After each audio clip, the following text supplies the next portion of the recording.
Vous voulez donner un coup de pouce à notre chaîne? C'est facile.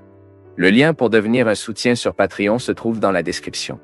Abonnez-vous à notre chaîne, aimez et partagez nos vidéos avec vos amis, et laissez votre commentaire. Avec ces actions, vous nous aidez beaucoup à diffuser la parole de Dieu.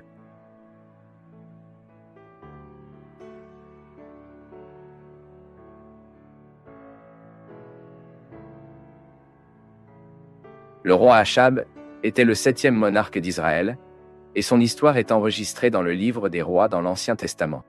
Ahab était le fils d'Omri, également roi d'Israël, et il a succédé à son père sur le trône du royaume du Nord, devenant le 7e parmi les rois d'Israël. Dans le récit sur sa vie, Ahab est décrit comme un roi fort et influent politiquement, mais faible et spirituellement désapprouvé. Le roi Ahab a régné pendant 21 ou 22 ans, entre 874 et 853 avant JCC. Dans l'aspect religieux, Ahab était extrêmement malheureux, laissant le syncrétisme et le paganisme lui-même acquérir des Israélites. Le roi Achab a travaillé pour fortifier les villes israéliennes et a investi dans l'amélioration de la Samarie, la capitale du royaume du Nord. Le palais du roi Ahab a traduit la grandeur de son règne, décrit comme orné d'ivoire. Pendant le règne d'Ahab, il y a eu de fréquents conflits internationaux. Ahab s'est impliqué dans plusieurs batailles. Dans les derniers d'entre eux, associé au royaume du Sud, Ahab a fait la guerre contre la Syrie. C'est dans cette guerre qu'il a fini par être tué. À l'époque, Achab avait été averti par les Mikaïas du résultat désastreux de cette bataille. Même ainsi, Achab a décidé d'entrer dans la guerre sous couverture. Mais une flèche libérée par hasard le blessait mortellement.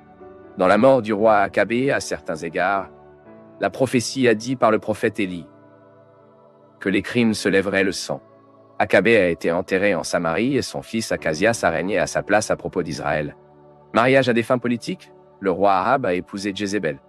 À l'époque, une alliance a été faite avec Étibal, père de Jézébel et roi des Sidoniques. Une telle alliance a apporté des avantages commerciaux à Israël.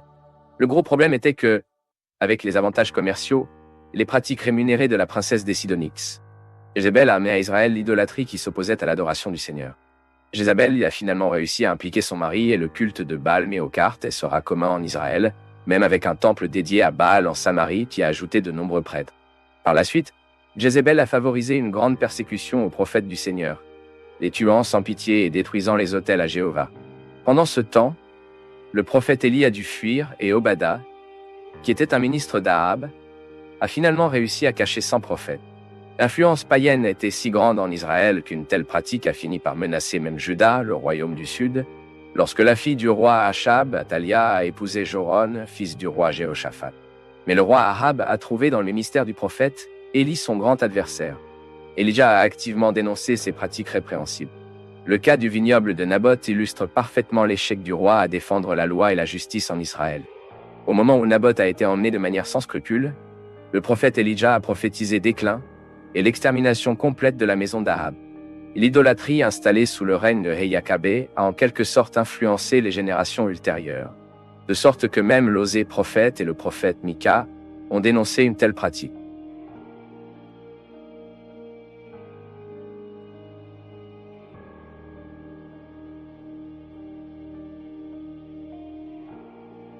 Pour nous du Path of Faith, c'est toujours une joie d'être avec vous en ce moment.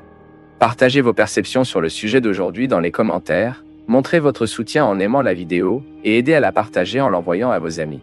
Abonnez-vous à la chaîne pour rester connecté avec nous et recevoir nos nouvelles vidéos.